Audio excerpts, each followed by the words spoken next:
Pancasila sebagai dasar negara Republik Indonesia dan merupakan ideologi dari negara kita ini sejak lahir, sejak dirumuskan dan kemudian ditetapkan bahwa dasar negara kita adalah Pancasila. Sudah kita akui bersama bahwa kelima sila yang ada di Pancasila tersebut merupakan satu kesatuan yang terus harus tegak dan selaras dengan keadaan dan zaman. Namun baru-baru ini ada pihak-pihak yang sengaja untuk menyisipkan agar bagaimana Pancasila yang sudah kita akui bersama ini ada celah untuk memasukkan hal-hal yang merongrong dari persatuan dan keutuhan NKRI ini. Tentu ada hal-hal yang berkepentingan yang ingin sekali bagaimana keutuhan negara ini bisa tercabik-cabik dengan kepentingan-kepentingan pribadi atau golongan.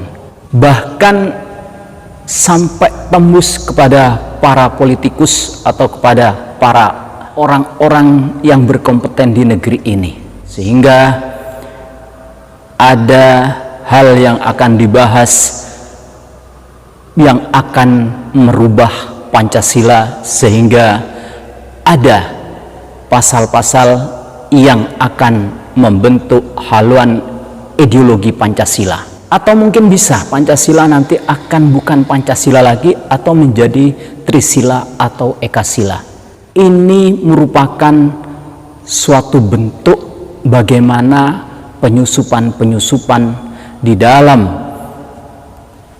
lambang atau dasar negara kita ini bisa berubah. Padahal dengan adanya Pancasila, kita akui Indonesia yang terdiri dari beberapa gugusan pulau, bagaimana luasnya Indonesia, bagaimana banyaknya suku bangsa, bahasa, dan segala macamnya.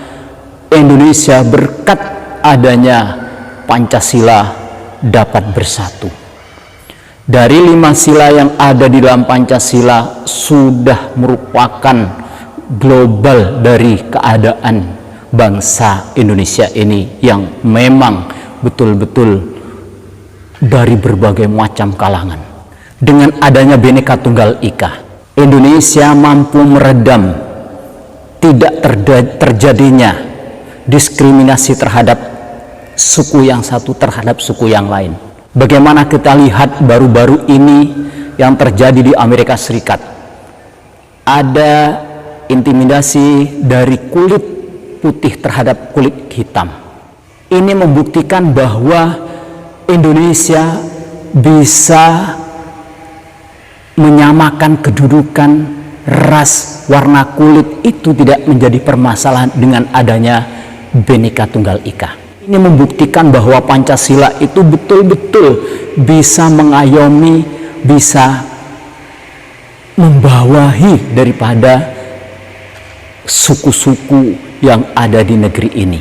Kita lihat bagaimana bunyi dari pasal yang pertama, ketuhanan yang Maha Esa, betapa banyak agama yang ada di Indonesia, kepercayaan-kepercayaan yang ada di Indonesia, namun dengan adanya Pancasila yang pasal pertama dan kemudian diperkuat dengan Undang-Undang Dasar negara kita tahun 1945 dalam pasal 29, kita semua bisa merasakan bagaimana indahnya hidup beragama di negeri ini. Kemudian bagaimana juga dengan pasal yang kedua atau sila yang kedua di dalam Pancasila itu sendiri, ya.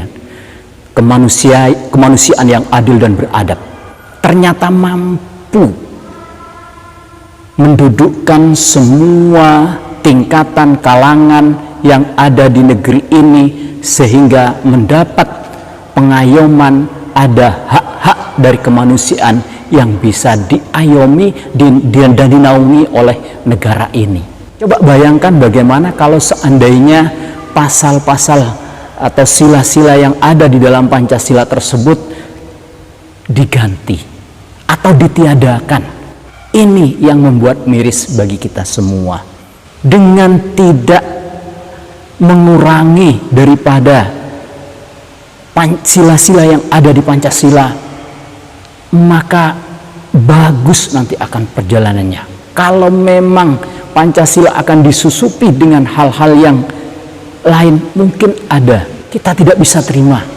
Kalau memang nanti ada terjadi perubahan dengan haluan ideologi Pancasila tersebut akan berubah. Ini memungkinkan hal-hal yang dulunya sudah betul-betul ditutup rapat oleh negara kita. Jangan sampai kita tidak terima ada komunis di Indonesia.